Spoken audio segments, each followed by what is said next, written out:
Prime minister, जैसे census का issue है और कल आपने एमकेएम की बात भी सुनी होगी, उन्होंने कहा कि जी हम नई मर्दमशुमारी के मुताबिक इंतखाबात चाहते हैं और अभी सीसीआई की मीटिंग भी नहीं हुई, शायद हो जाए, आप करके जाएंगे इस मसले को हल? बिल्कुल, उसका बड़ा इम्कान है कि सीसीआई की मीटिंग हो जाएगी। इसमें ये सेटल हो जाएगा कि नई मर्दमशुमारी है या पुरानी? हमें अब नई मर्दमशुमारी के तहत ही इलेक्शन में हमें जाना है, तो उसके लिए जो ही ये उनके जो नताइज हैं वो मुकम्मल होते हैं तो हम सीसीआई में इसको लेके जाएंगे, ताकि ये एक कानूनी रिक्वायरमेंट है सीसीआई में, ये जो सेंसस सीसीआई का सब्जेक्ट है, तो उसमें हम लेके जाएंगे और उसमें उम्मीद है कि ये मामला फिर आगे चलेंगे। तो अगर नई मर्दमशुमारी पे है तो फिर तो 3 महीने के अंदर आपको लगता है इम्कान है कि इंतखाब हो जाएगा? बिल्कुल, इलेक्शन कमीशन कहते हैं तो याद नहीं, सवाबदीद है। अच्छा, ये उसकी सवाबदीद है, लेकिन लेकिन आप नई मर्दमशुमारी के ऊपर हैं कि उस पर होना चाहिए? जब हुई है तो उसी पे जाना चाहिए ना जी, अनलेस कोई ना अबूर करने वाली ऑब्स्टिकल है जो कि मुझे नजर नहीं आ रही, तो उसके अलावा तो ये अब इलेक्शन कमीशन की गेंद उनकी कोर्ट में होगी। अस्सलाम वालेकुम, मैं मुनीज़ जहांगीर और आप देख रहे हैं प्रोग्राम स्पॉटलाइट। नाजरीन, आज की बड़ी खबर, वज़ीर आज़म शहबाज शरीफ ने ऐलान कर दिया है कि आइंदा इंतखाबात जो नवंबर 2023 में होने थे वो नई मर्दमशुमारी की बुनियाद पर होंगे। क्या इसका मतलब ये है कि नई हल्का बंदियाँ होनी होंगी, जिसके लिए इलेक्शन कमीशन को कुछ महीने चाहिए होंगे? कम अज़ कम ये बात हमें इलेक्शन कमीशन जो है कहती रही है कि हमें हल्का बंदियों के लिए कुछ महीने चाहिए होंगे। क्या ये महीने सालों में भी तब्दील हो सकते हैं? इसका जो खदशा है वो जाहिर किया जा रहा है। अब याद रहे, हुकूमत के बड़े इत्तेहादी पाकिस्तान पीपल्स पार्टी और JUIF बार बार कहते रहे हैं कि इलेक्शन वक्त पर होने चाहिए और आइन के मुताबिक होने चाहिए। इस हवाले से हम बात करेंगे सैयद नैयर हुसैन बुखारी साहब से, जो सेक्रेटरी जनरल पाकिस्तान पीपल्स पार्टी के साबिक चेयरमैन सेनेट भी रह चुके हैं, उनसे भी बात करेंगे।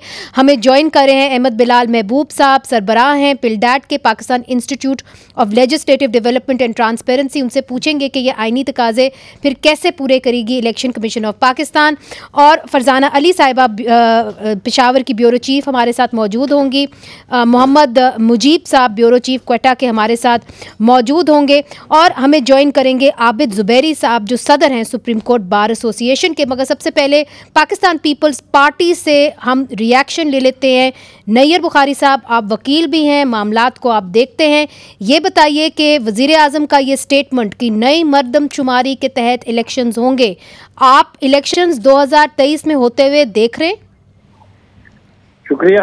तो ऑब्वियसली जो रिक्वायरमेंट है कॉन्स्टिट्यूशन की, अगर डिसोल्यूशन करते हैं अर्लियर तो फिर by first week of November election होने चाहिए, ये कॉन्स्टिट्यूशन की रिक्वायरमेंट है। लेकिन साथ ही ये भी कॉन्स्टिट्यूशन की रिक्वायरमेंट है कि अगर आर्टिकल 51 के जो कॉन्स्टिट्यूंसीज होंगी वो on the basis of latest officially publish census की बुनियाद पे होंगी। ये आर्टिकल 51 की रिक्वायरमेंट है। लेकिन एट द सेम टाइम क्योंकि इसको जो अभी सेंसस अभी उसको एग्जामिन करेगा काउंसिल ऑफ कॉमन इंटरेस्ट भी, that's a legal requirement, constitutional requirement. लेकिन एट द सेम टाइम इस जो सेंसस अभी है उस पर भी MQM की रिजर्वेशंस हैं। मगर सर, पीपल्स पार्टी ये कहती रही है कि वक्त पे इलेक्शंस होने चाहिए, 90 दिन से आगे नहीं जाने चाहिए। तो अगर हल्का बंदियां ये कहते हैं कि नहीं जी अब तो हमें कुछ महीने लगेंगे, फिर ये चैलेंज भी हो सकते हैं 2023 के सेंसस के रिजल्ट्स अदालत के अंदर, चूँकि इसके अंदर कुछ हल्के हैं खैबर पख्तूनख्वा के अंदर जो खुश नहीं है इससे। तो आप मुतमईन होंगे अगर इलेक्शंस 2023 नवंबर से आगे लेके जाया जाए और इस चीज़ को अकोमोडेट किया जाए नए सेंसस को? ऑब्वियसली पीपल्स पार्टी का एक स्टांस तो इससे कबल ऑलरेडी बिल्कुल वी आर ऑन रिकॉर्ड, हमारी क़यादत ऑन रिकॉर्ड है, हमारे और मेंबर्स भी जो पार्लियामेंट के मेंबर्स हैं वो ऑन रिकॉर्ड है। लेकिन अब ये नई सिचुएशन डेवलप हुई है, ऑब्वियसली हमारी क़यादत कैबिनेट में बैठी हुई है, वो अपनी ऑब्जर्वेशंस बिल्कुल उस कैबिनेट में जरूर देगी।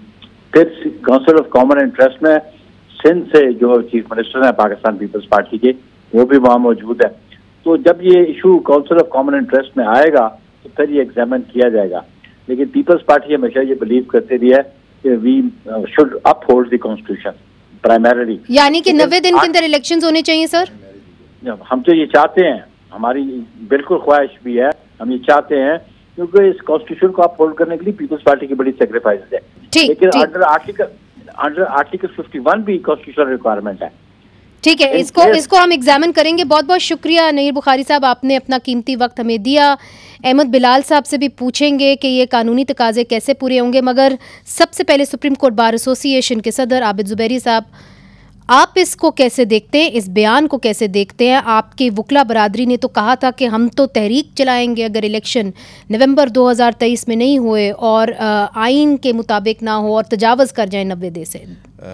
बिस्मिल्लाहिर्रहमानिर्रहीम। बहुत शुक्रिया। मुझे नहीं पता किसने ये वकला बरादरी ने कब कहा था, मेरे नॉलेज में नहीं है। पाकिस्तान बार काउंसिल ने, पाकिस्तान बार काउंसिल में अगर उन्होंने कहा है, मुझे नहीं मालूम उन्होंने कब कहा है, तो आज फिर स्टेटमेंट दें और केस फाइल करें अगर वो इस तरह की बात कर रहे हैं। तो देखिए, जो इशू ये है कि अभी जो आपने हमारे सीनियर ये भी मेंबर हैं हमारे नईर बुखारी साहब, मुझे इनकी बात नहीं समझ आई, क्योंकि प्राइम 51 की वो बात कर रहे हैं, आर्टिकल 51 224 वगैरह कहाँ चला गया। या तो एक पार्टी पॉलिटिकल स्टेटमेंट आना चाहिए कि जी 90 दिन में इलेक्शन होने चाहिए। अब आज वज़ीर आज़म आप फरमा रही, मैंने नहीं सुना ये बयान, आपने फरमाया कि उन्होंने कहा है कि जी सेंसस हमारा होना चाहिए। अब ये ख़ुद वो गवर्नमेंट्स हैं जो खुद जा रही हैं, काउंसिल ऑफ कॉमन इंटरेस्ट कब मिलेगी, क्या फ़ैसला करेगी, आई डू नॉट नो। लेकिन इशू ये कि इनके 5, 7, 8 दिन ही rह गए अगर ये डिज़ोल्व करने जा रहे हैं, क्योंकि वरना तो अगर उससे होगा तो 60 दिन में इलेक्शन होंगे अगर कॉन्स्टिट्यूशन आर्टिकल 52 के तहत जाती है पूरा अपनी मुद्दत पूरी करके, और या फिर ये डिज़ोल्व करें जिसमें 90 डेज़ में इलेक्शन होने, वो है मैंडेटरी पीरियड। हमारा स्टैंड सुप्रीम कोर्ट बार का हमेशा रहा है कि इलेक्शन विद इन टाइम। आपने देखा हमने यानी 90 दिन के अंदर होने चाहिए। 90 दिन के अंदर होने चाहिए। अब अगर नहीं होते जी, नहीं होते, आप सदर हैं सुप्रीम कोर्ट बार एसोसिएशन का, आपका लाएमल क्या होगा? हमारी ये होगा, हम चैलेंज करेंगे इसको, मतलब अदालत में चैलेंज करेंगे। और हमारे पास ऑप्शन क्या है? अदालत में देखें, कॉन्स्टिट्यूशनल रिक्वायरमेंट है अदालत का। लेकिन इशू मगर देखिए ना, वो भी तो चैलेंज हुआ था, पंजाब असेंबली का भी तो हुआ था, खैबर पख्तूनख्वा का तो हुआ था उसके अंदर। बिल्कुल आप वकील थे और नोटिस पे भी था as president of the supreme court bar. हमने स्टैंड लिया, 90 डेज में हमारी बात हुई, लेकिन अनफॉर्चुनेटली उस ऑर्डर का इम्प्लीमेंटेशन नहीं हुई।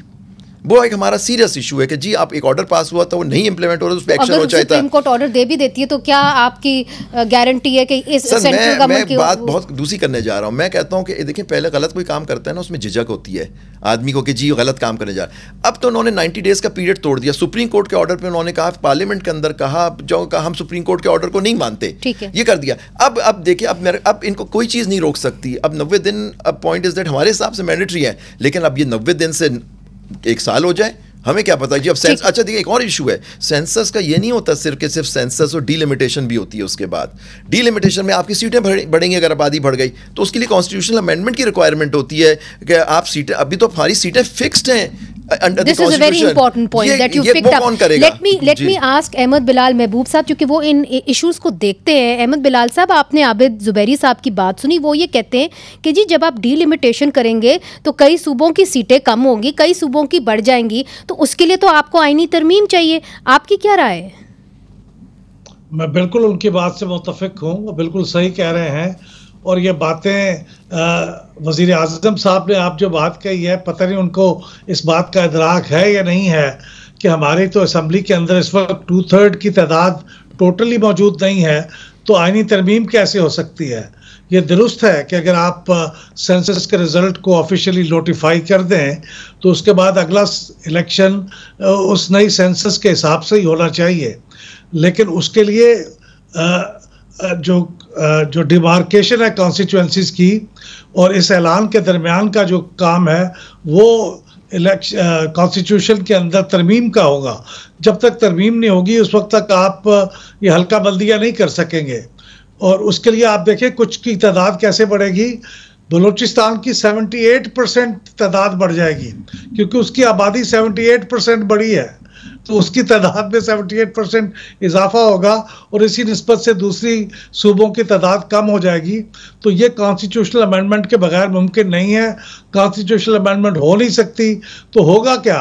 होगा ये कि आर्टिकल 51 सब सेक्शन 3 और आर्टिकल 15 ये दोनों एक दूसरे के मुकाबले में आके खड़े हो जाएंगे और एक आईनी किस्म का एक क्वेश्चन खड़ा कर दिया जाएगा जो अदालतों के अंदर वो आईनी सवाल क्या होगा अहमद साहब? लाजमी है जी। आईनी सवाल क्या होगा जो आप कह रहे हैं? वो 2 सवाल खड़े हो जाएंगे। सवाल होगा क्या आर्टिकल 51(3) के मुताबिक कॉन्स्टिट्यूशनल अमेंडमेंट करके सीटें चेंज की जाएंगी, या आर्टिकल 51(5) के मुताबिक सेंसस के मुताबिक अब आपको इलेक्शन कराने होंगे? तो ये 2 कन्फ्लिक्टिंग क्वेश्चंस हैं जिनका जवाब या तो आबद जुबैरी साहब दे सकते हैं या फिर कंक्लूसिवली सुप्रीम कोर्ट देगी। तो इसका मतलब यह है कि एक कजिया खड़ा हो जाएगा और उसके लिए टाइम फिर ज़्यादा खर्च होगा, और फिर डर यही है कि सारे मामले में इलेक्शन को आगे ले जाया जाएगा और उसके लिए फिर जस्टिफिकेशन पैदा की जाएगी। लेकिन ये बड़ा नुकसानदेह होगा मुल्क के लिए कि अगर 90 दिन के बाद, क्योंकि आप देखिए मगर अहमद बिलाल साहब, आज जो स्टेटमेंट वजीर आजम ने दे दी है, आप इलेक्शंस नवंबर 2023 में होते हुए देख रहे हैं? अगर उन्होंने ये सोच समझ के दी है तो फिर तो मुझे लगता है कि उनके नज़दीक, उनके जहन में ये बात भी होगी कि इलेक्शन को आगे किया जाए। लेकिन वज़ीर आज़म ही तो आखिरी अथॉरिटी नहीं है फैसला करने वाले। ये तो फैसला अदालतों के अंदर होगा और इलेक्शन कमीशन में होगा, और मेरा ख्याल तो ये है। मगर आबिद जुबैरी साहब इस पे मुस्कुरा रहे हैं क्योंकि वो कह रहे हैं कि जो पहला उन्होंने ऑर्डर दिया था पंजाब असेंबली के हवाले से, तो वो उसके पर अमल दरामद ही नहीं हुआ, तो फिर कौन सा एहतराम रह गया सुप्रीम कोर्ट का भी? जी, एहतराम तो नहीं रह गया, लेकिन मेरे ख्याल में उस वक्त एक छोटी सी एक आर्गुएबली एक वजह थी कि 2 असेंबलियों का इलेक्शन हो रहा था जी, बिल्कुल, 5 असेंबलियों का नहीं हो रहा था। उससे कुछ इस किस्म के वसवसे थे कि वो जो केयर टेकर गवर्नमेंट है सेंटर में नहीं होगी। लेकिन अब इस किस्म की कोई दलील बाकी नहीं रही है। अब ये इलेक्शन जो है वो 90 दिन के अंदर ज़्यादा से ज़्यादा होने चाहिए। और फिर मैं ये भी कहता हूँ कि काउंसिल ऑफ कॉमन इंटरेस्ट में भी कौन सा फैसला हो गया है। मेरा ख्याल ये है कि पाकिस्तान पीपल्स पार्टी वहाँ पे इस पे इख्तलाफ करेगी पाकिस्तान मुस्लिम लीग नवाज के नुक्ता नज़र से। और चले देखते हैं सर, अगर वो अगर मगर में चले गए तो फिर तो मामला जो है वाकई में 2023 से निकल के पता नहीं कहाँ जाएगा। ये एक बहुत बड़ा सवाल है।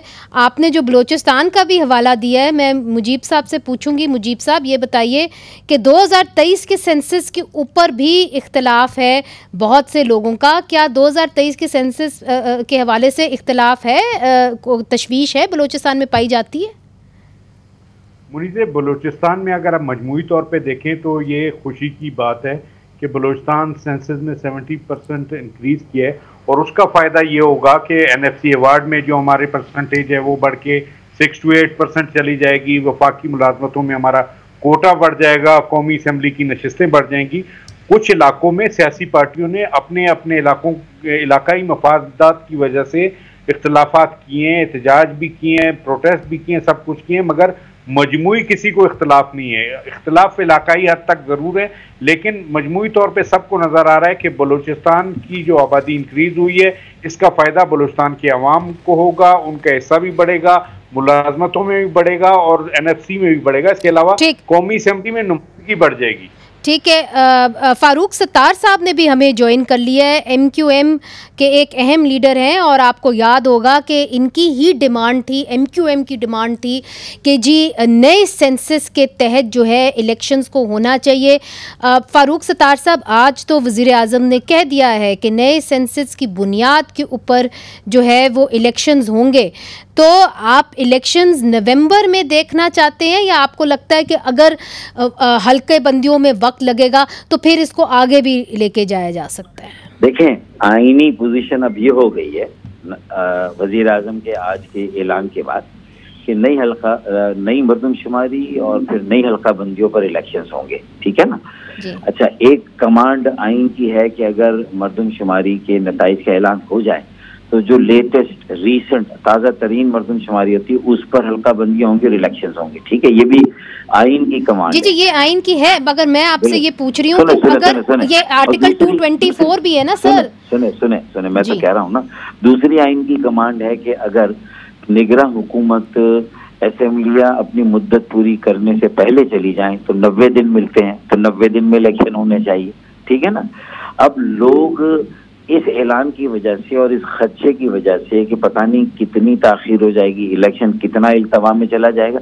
देखें, बुनियादी हक है मेरे मुल्क के शहरियों का, मेरे शहर के लोगों का, मेरे वोटर का, कि मुझे सही गिना जाए। इससे किसी को इख्तिलाफ नहीं। मैं आपसे ये अलहदा सवाल कर रही हूँ सर, अगर ये 90 डेज से ज्यादा चला गया तो क्या MQM को काबिले कबूल होगा कि नहीं? आपको ये सवाल है।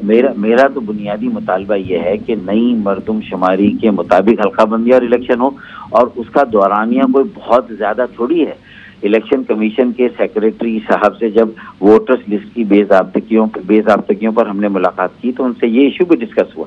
उन्होंने कहा कि हमें 4 महीने चाहिए नई हल्काबंदियों के लिए, 4 महीने। मैंने कहा दिन रात मेहनत करें, कुछ आउटसोर्स करें, कुछ नए वॉलंटियर। तो 4 महीने तो दिसंबर में चला गया ना। आप आर्टिकल 224 को वायलेट कर गए, जो कहता है कि 90 दिन के अंदर होनी चाहिए। दो आइन की कमांड्स हैं, वायलेट करना नहीं होता। 2 आइन की कमांड्स में प्रैग्मेटिज्म क्या कहती है? अच्छा, वो आइन की कमांड नहीं है आपको। अच्छा सर, एक जवाब जरूर दीजिएगा सर। कता कलामी माफ आबिद जुबैरी साहब यहाँ पे बैठे हुए, सुप्रीम कोर्ट बार एसोसिएशन के सदर। Sir, supreme court bar association के सदर आबिद जुबैरी साहब बैठे हुए, वो कहते हैं कि जी, और अहमद बिलाल साहब की भी ये राय है जो पिलडैट के सरबराह हैं, उन्होंने कहा है कि जी आप देखिए कि कॉन्स्टिट्यूशनल अमेंडमेंट आपको चाहिए होगी अगर आपने कुछ सूबों की सीटें कम करनी है, कुछ की ज़्यादा करनी है, तो वो आप कैसे करेंगे जब केयर टेकर गवर्नमेंट होगी? देखें, ये इस तरह की सूरत हाल पाकिस्तान में पहली मरतबा नहीं, उससे भी पहले हुई है। हम पॉलिटिकल लोग हैं ना, अगर सारी सियासी जमातें बैठ जाएं तो हमारे पास इसका भी हल है। हम ये हल भी देख सकते हैं जो बिलाल महबूब साहब के इस सवाल का और आबिद जुबैरी साहब के इस कंसर्न का भी जवाब हम दे दें। लेकिन मैं शायद अभी इसको विद होल्ड करूंगा। अभी मैं सिर्फ ये कहूंगा 2 आईनी कमांड्स हैं, और जो मेरी वाली कमांड है कि नई मरदमशुमारी के तहत तो वो पहले आई है आइन में, ठीक सर, वो प्रिवेल करेगी बात की उसके ऊपर। आप समझ रहे हैं? तो इसीलिए ये भी आबिद जुबैरी मेरी इस बात को भी शायद एंडोर्स करेंगे जी। उनसे हम जरूर पूछ लेंगे। बहुत बहुत शुक्रिया, आपने अपना कीमती वक्त MQM का जो मौक़िफ़ है वो सामने पेश किया। अहमद बिलाल साहब से भी पूछेंगे, फरजाना आपकी जानिब भी आऊँगी, मगर जल्दी से आपका रिएक्शन लूँगी। आबिद जुबैरी साहब, उन्होंने कह दिया आर्टिकल 51 पहले आया था, आर्टिकल 24 बाद में आया था। अगर आप लोगों ने आइनी तरमीम करनी है तो हम उसका भी हल ढूंढ लेंगे। देखिए, आइनी तरमीम का हल तो एक ही होता है कि पार्लियामेंट हो जिसके अंदर 2/3 मेजॉरिटी से वो आइनी तरमीम, तो यही तरीका दिया हुआ है आइन में, उसका कोई दूसरा तरीका तो है नहीं, इसका कोई हल नहीं ढूंढ सकते। अगर देखिए, आपको अब ये देखना है कि ये आपने इलेक्शन, अगर आप अभी कोई इस तरह की बात करेंगे तो 224 की वायलेशन होगी, और 224 से स्ट्रेट फॉरवर्ड। और देखें, वो मैंडेटरी प्रोविजन है। वो नय्यर बुखारी साहब भी कह रहे थे आर्टिकल 51 को साथ पढ़ें। नहीं, वो आप ज़रूर पढ़ें, उसमें कोई ये तो नहीं लिखा, उसमें कहाँ लिखा हुआ है कि इस मरदमशुमारी की वजह से आपके जनरल इलेक्शंस जो हैं वो डिले हो जाएंगे, कहीं नहीं लिखा हुआ। देखें, इलेक्शन जो है वो डेमोक्रेसी का हल, वो है बेसिक प्रिंसिपल। देखें, मरदमशुमारी, डीलिमिटेशन वगैरह उसका हिस्सा है, but it can not over override the command of Article 224 and others. अच्छा, जो ओनली खातून है हमारे प्रोग्राम में, उनको मौका नहीं मिला। फरजाना, आपकी इजाज़त से मैं बिलाल साहब से, एक चूँकि उन्होंने जाना है कहीं, तो मैं उनसे सिर्फ एक छोटा सा सवाल करना चाहती हूँ। बिलाल महबूब साहब, आप सुन रहे थे जो फारूक सत्तार बात कर रहे थे, उन्होंने कहा जी आइनी तरमीम जो है जिसके लिए आप सीटें बढ़ा सकते हैं या घटा सकते हैं प्रोविंस के अंदर, हम उसका भी हल निकाल लेंगे। उसका हल निकल सकता है? केयरटेकर की गवर्नमेंट ये कर सकती है? नहीं, केयरटेकर गवर्नमेंट तो खैर छोड़े, वो तो बिल्कुल नहीं कर सकती, लेकिन मौजूदा हुकूमत भी नहीं कर सकती, क्योंकि ये आईनी तरमीम तो कोई ऑर्डिनेंस के जरिए भी नहीं आ सकती, ये तो सिर्फ पार्लियामेंट कर सकती है, और पार्लियामेंट भी 2/3 मेजॉरिटी से दोनों हाउसेज सेपरेटली कर सकते हैं। कौमी असम्बली में 2/3 तो टोटल सीटें नहीं है इस वक्त ऑक्यूपाइड, तो वहाँ पे कैसे पास हो जाएगा? इसलिए आईनी तरमीम की तो कोई इम्कान मौजूद नहीं है। अब इसके ऊपर क्या वो उनके पास रास्ता है, वो मेरी समझ में तो नहीं आया, वो शायद बाद में बताएंगे, उन्होंने कहा। लेकिन मैं आपको अर्ज करूं कि अगर आप मसलन फारूक सत्तार साहब या MQM सबसे ज़्यादा वोकल ऑर्गेनाइजेशन है कि ये नई मरदमशुमारी के मुताबिक होने चाहिए इलेक्शन, लेकिन उनको क्या फ़ायदा होगा इससे? देखिए, जो जहाँ तक कराची की सीटें हैं, उनके लोग काउंट होंगे जो पहले नहीं उसका, लेकिन प्रैक्टिकल क्या फ़ायदा होगा इस स्टेज पे? फायदा तो जब होता ना जब उनकी मिसाल के तौर पर कराची की सीटें हैं वो 21 से बढ़ के 23 हो जाती, 25 हो जाती। सर, इलेक्शन डिले हो जाएगा। हैं जी? इलेक्शन डिले हो जाएगा।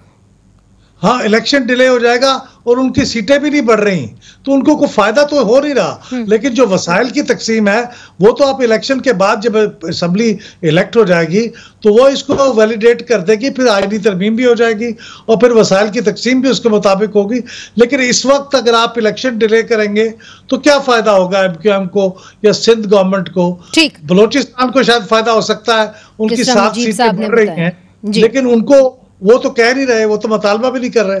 ठीक, बहुत शुक्रिया अहमद बिलाल साहब, आपने हमें ज्वाइन किया। और फरजाना अली से हम ब्रेक के बाद ये सवाल रखेंगे कि 2023 का जो सेंसस है उसके अंदर बहुत सारे ऐसे लोग हैं, MNAs हैं, MPAs हैं, ख़ास तौर पे न्यूली मर्ज डिस्ट्रिक्ट्स में, साबिक फाटा के इलाकों में, जो उस सेंसस के ख़िलाफ़ हैं और कहते हैं कि हमें उसके अंदर शामिल नहीं किया।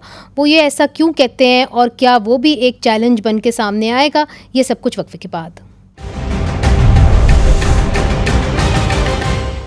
वेलकम बैक नाजरीन, हम बात करें कि क्या इलेक्शंस जो हैं इस साल नवंबर 2023 में हो जाएंगे कि नहीं हो जाएंगे। हाल ही में वज़ीर आज़म ने एक बयान दिया, उन्होंने कहा है कि इलेक्शन 2023 के सेंसस के मुताबिक होंगे।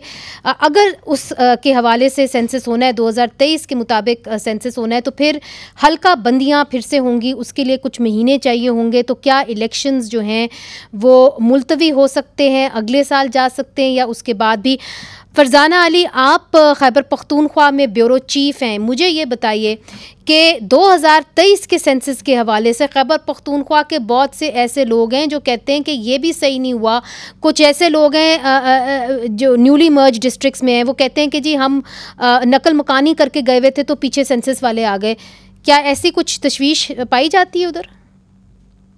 बिल्कुल मुनीज़ा, देखें बार बार यहाँ पर जिक्र हो रहा है आइन का। आपने जो मर्जर किया था खैबर पख्तूनख्वा में फाटा का, तो वो भी तो आइन के तहत ही हुआ था। और यहाँ पे बात हो रही है NFC अवार्ड की। अब आप देखें कि आपने जब से मर्जर हुआ है अब तक आपने उनको क्या हिस्सा दिया है, पहली ये बात। दूसरा, फिर सेंसस पे जब आ जाते हैं आप देखें कि कितने ऐसे एरियाज हैं, अगरचे हम कह देते हैं हमेशा कि 95% जो है वो इलाके क्लियर हैं जी, तो इसका मतलब है कि 5% इलाके हम हमेशा पीछे छोड़े हुए हैं कि जहाँ पे कुछ नहीं है। ये जो आपने बात की है वो चीजें हैं कि जो हर्डल साबित हो रही है और लोगों की शिकायत है कि जब हम अपने घर पे ही नहीं थे, हमारे इलाके खाली हैं, वो अभी आबाद नहीं हुए हैं, तो फिर ये सेंसस कैसे हुआ है? मगर फरजाना मुझे एक बात बताइए, अगर नोटिफाई कर देते हैं हुकूमत असेंबलीज डिसॉल्व होने से पहले 2023 के सेंसस को, तो क्या लोग जो हैं वो इतने नाराज हैं कि वो उसकी नोटिफिकेशन के खिलाफ अदालत में जा सकते हैं? अच्छा, मैं आपको एक बात बताऊं कि दो मुख्तलिफ चीजें हैं। अगर हम खैबर पख्तूनख्वा को खैबर पख्तूनख्वा के तौर पर देखें और न्यूली मर्ज एरिया को देखें तो दोनों के ख्यालात इस वक्त मुख्तलिफ चल रहे हैं। वो पहले अपना हक मांगते हैं, बाद में आगे की तरफ बढ़ने की बात करते हैं। लेकिन खैबर पख्तूनख्वा की जो बाकी अजला है वो जाहिर है फौरी तौर पर इलेक्शन चाहते हैं और उसकी वजह क्या है ये आपको भी पता है और मुझे भी पता है। तो यहाँ पे अब साइड बाय साइड दो ही चीजें जा रही हैं। लेकिन जहां तक आपने कहा कि वो क्या अदालत में जाएंगे, तो डेफिनेटली जिनका एतराज है वो तो अदालत में जाएंगे। और आप देखें कि कितने केसेस अभी तक पड़े हुए हैं, उनकी कुछ सुनवाई नहीं हुई, एक केस और भी डाल देंगे। लेकिन होगा तो मेरे ख्याल में जो आपने देखा कि फारूक सत्तार साहब ने कहा कि अभी भी पोटली में बहुत सारे ऐसे वो हैं, बातें हैं या शायद चीजें हैं जिनसे मसाइल का हल निकाला जा सकता है। चले उस पोटली के बारे में नसीम ज़हरा साहिबा से पूछ लेते हैं। बहुत शुक्रिया फरजाना, आपने हमें ज्वाइन किया। नसीम ज़हरा साहिबा, जो वज़ीर आज़म का आज बयान है कि 2023 के सेंसस के तहत जो है इलेक्शंस होंगे, अब 8 या 9 अगस्त को आखिरी दिन होगा इस हुकूमत का। फिर उन्होंने ये भी कहा कि ये मामला जो है ये तय होगा काउंसिल ऑफ कॉमन इंटरेस्ट में। आपको लगता है कि इतना वक्त है कि नए सेंसस के ऊपर फैसला भी हो जाएगा और हल्के बंदियां भी हो जाएंगी नवंबर 2023 तक और इलेक्शंस हो जाएंगे? नहीं जी, जो मैं सुन रही हूँ मुनीज़े, वो तो ये है कि एक तो काउंसिल ऑफ कॉमन इंटरेस्ट में मेरा ख्याल यही डिसीजन होगी कि 2023 से, जैसे आप कह रही प्राइम मिनिस्टर ने भी कहा। उसके बाद ऑब्वियसली उसमें इश्यूज हैं, कुछ प्रॉब्लम्स हैं। आप देखिए MQM वाले तो रोज प्रेस कॉन्फ्रेंस कर रहे हैं they have issues with the census, लेकिन हमने ये देखा था कि पिछले इलेक्शंस भी एक नए सेंसस के साथ हुए थे और उसमें ये बात आइडेंटिफाई हो गई थी और वो एक्सेप्ट कर ली गई थी अग्रीमेंट से कि जी जो एरियाज प्रॉब्लमैटिक है वो सेंसस के छोड़ दिए जाए, बट जो जहां अग्रीमेंट है उसको आप इस्तेमाल करें नए यानी कि इलेक्शंस के लिए पिछले।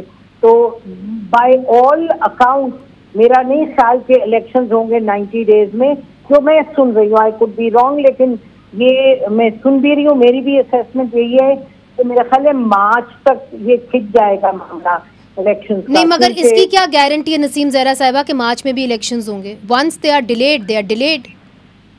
मुनीजे इसकी तो मैं तो कोई गारंटी नहीं दे सकती, लेकिन मैं ये कह सकती हूँ कि जो सुनने में आ रहा है वो ये है कि जी सेंसस ये इसको अप्रूव किया जाएगा काउंसिल ऑफ कॉमन इंटरेस्ट में, उसके बाद हल्का बंदियां। मगर काउंसिल ऑफ कॉमन इंटरेस्ट तो तब मिलेगी ना जब हुकूमत जो है, और आबिद जुबैरी साहब भी इस तरफ पॉइंट आउट कर रहे थे कि जब हुकूमत रहेगी, अगर हुकूमत जा रही है 8 अगस्त को, तो फिर काउंसिल ऑफ कॉमन इंटरेस्ट में कौन फैसला करेगा? नहीं, काउंसिल ऑफ कॉमन इंटरेस्ट तो मेरा ख्याल है अगले 48 से 72 घंटे में उसकी मीटिंग हो जाएगी। ठीक, ओके। सो मगर आपका अपना ये ख्याल है कि 2023 नवंबर के अंदर इलेक्शंस नहीं होंगे? बहुत बहुत शुक्रिया जी। बेस्ड ऑन मुनीज़, based on what one is hearing कि ये सेंसस पर बात जाएगी, और आप ये देख रही हैं, सुन रही हैं कि बार बार प्राइम मिनिस्टर कहते हैं और भी हुकूमत के लोग कहते हैं जी हम तो हुकूमत तो बिल्कुल खत्म हो जाएगी, उसको हम कर लेंगे अगले। मेरा ख्याल है कि नेचुरली 90 डेज के रख के करेंगे तो थोड़ा सा 1-2 दिन पहले कर लेंगे जब खत्म होनी है उससे, यानी जो कॉन्स्टिट्यूशनल है रिक्वायरमेंट। लेकिन साथ साथ वो ये भी कहते हैं कि जी इलेक्शन तो इलेक्शन कमीशन डिसाइड करेगी। तो इलेक्शन कमीशन मेरा ख्याल है कि वो यही डिसाइड करेगी जब सेंसस उनके सामने आएगा। और इलेक्शन कमीशन नसीम ज़हरा साहिबा बहुत कुछ कह चुकी है अदालत के अंदर। आबिद जुबैरी भी थे, अमजद शाह साहब भी जो थे वो अदालत के अंदर थे। अमजद शाह साहब पाकिस्तान बार काउंसिल को रिप्रेजेंट कर रहे हैं, एक अहम मेंबर हैं पाकिस्तान बार काउंसिल के, उन्होंने भी हमें ज्वाइन कर लिया है, उनसे भी उनका मौक़िफ़ लेंगे। आबिद जुबैरी साहब से पूछेंगे कि इलेक्शन कमीशन ऑफ पाकिस्तान जब अदालत के सामने पेश होती रही तो क्या कहती रही। उन्होंने ये भी कहा था कि उनको 3 महीने चाहिए डीलिमिटेशन के लिए, तो अब क्या नवंबर तक election commission of Pakistan delimitation कर पाएगी? और जिस तरह के वज़ीर आज़म ने कहा the ball is in the election commission court, मगर इलेक्शन कमीशन बिल्कुल खामोश है, कोई फ़ोन कॉल का जवाब भी नहीं दे रही। तो हम अपने वकला से पूछेंगे कि what is the way forward, वक्फे के बाद। वेलकम बैक नाजरीन। पाकिस्तान बार काउंसिल के अहम मेंबर अमजद शाह साहब और सुप्रीम कोर्ट बार एसोसिएशन के सदर आबिद जुबैरी साहब इस वक्त हमारे साथ मौजूद हैं। और आबिद जुबैरी साहब ने ब्रेक के दौरान एक सवाल किया। उन्होंने कहा कि काउंसिल ऑफ कॉमन इंटरेस्ट में अब ये सारा मामला जाएगा कि जी 2023 के सेंसस के तहत ही ये नया इलेक्शन होना है, मगर उसके अंदर जो वज़ीर आला होंगे 2 सूबों के, पंजाब और खैबर पख्तूनख्वा के, वो निगरान सेटअप से होंगे। तो क्या वो अपने आप को ही एक्सटेंशन देंगे अगर वो ये फैसला कर लें कि जी इसी मर्दमशुमारी के तहत होना है? तो फिर तो मामला आगे भी जा सकता है। क्यों अमजद शाह साहब, आपकी क्या राय है? और क्या आपकी जो 2 बार्स अब तक डिवाइडेड रही हैं, क्या इस पे इकट्ठी हो जाएंगी कि वकला बरादरी की डिमांड है कि जी नवंबर 2023 के अंदर 90 दिन के अंदर आर्टिकल 224 के तहत इलेक्शंस होने चाहिए? जी बिल्कुल, ये जो मौक़िफ़ है हमारा पाकिस्तान बार का भी और बाकी सारी बार, सुप्रीम कोर्ट बार का भी, सबका इलेक्शन के हवाले से हमारा हमेशा से ये मौक़िफ़ रहा है कि इसे मतलब इस जो भी इसका टाइम होगा 90 डेज है या 60 डेज है, जो भी हो उसके अंदर ही इसको होना चाहिए। प्राइम मिनिस्टर के बयान के बारे में आपने बात की, प्राइम मिनिस्टर ने आज बयान दिया है, मैंने उसको देखा भी है। प्राइम मिनिस्टर साहब के पास ना तो अख्तियार ये है कि वो इस सेंसस को अप्रूव कर सकते हैं, कॉमन जो मुश्तरका मफादात काउंसिल है ये उसका अख्तियार है, और इलेक्शन कब होंगे ये इलेक्शन कमीशन का अख्तियार है, प्राइम मिनिस्टर का नहीं है। प्राइम मिनिस्टर उन्होंने अपनी मौक़िफ़ जरूर दिया है, लेकिन ये तो और लोग हैं जिनके पास ये अख्तियार।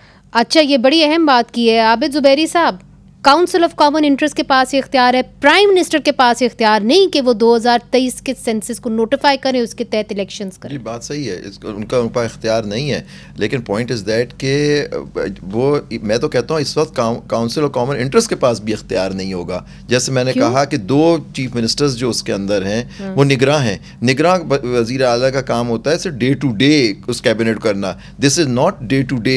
ये बड़ा काउंसिल ऑफ कॉमन इंटरेस्ट का तो जो है आप कह लें वो फॉर्मूला ही सही मेजॉरिटी से वहाँ मेजॉरिटी भी फैसला प्रिवेल करता है, लेकिन मैं आपसे बात कर रहा हूँ इलेक्ट्रिसिटी पूरा नहीं है। मैं कह रहा हूँ इलेक्टोरल जो कॉलेज जो काउंसिल के मेंबरान ही पूरे नहीं है, क्योंकि ये दोनों मेरे हिसाब से ये दोनों चीफ मिनिस्टर इलीगली बैठे हैं। आप इसको चैलेंज करेंगे? वो देखेंगे जब इशू वहाँ तक बात पहुँचेगी तो वो देखेंगे ना कि उस वक्त क्या करें। चैलेंज तो हमने पहले भी किया था कि जी इलेक्शन होने चाहिए 90 दिन के अंदर, वो नहीं। इलेक्शन कमीशन ने आपको क्या कहा था? इलेक्शन कमीशन का देखिए अब इन्होंने खुद लॉ, आपको याद होगा सेक्शन 57 की अमेंडमेंट हो गई है।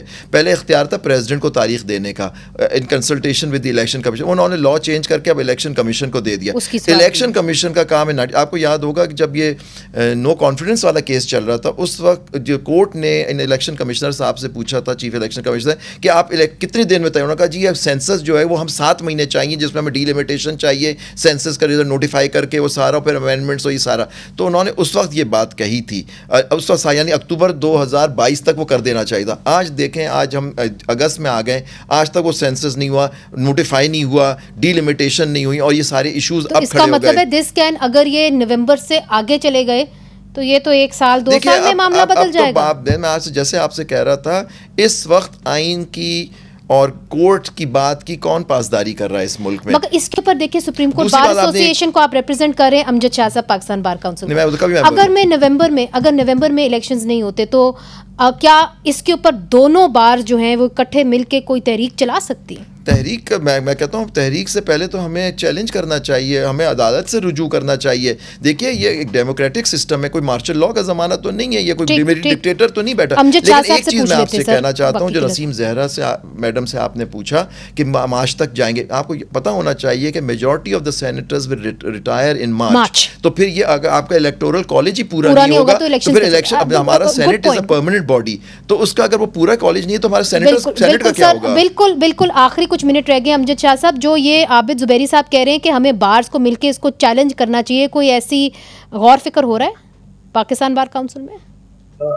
अभी तो ये मौका नहीं आया, लेकिन जब ऐसे हालात बनेंगे तो यकीनन बार जो है वो असूलों पे खड़ी होती है, उनमें इख्तिलाफ इसलिए नहीं होता कि वो एक दूसरे के खिलाफ इलेक्शन में, जो भी कौमी मामलात होंगे, जो भी आइन और कानून और जमहूरियत की बात होगी, तो बार मेरा पहले हम सब इकट्ठे होंगे।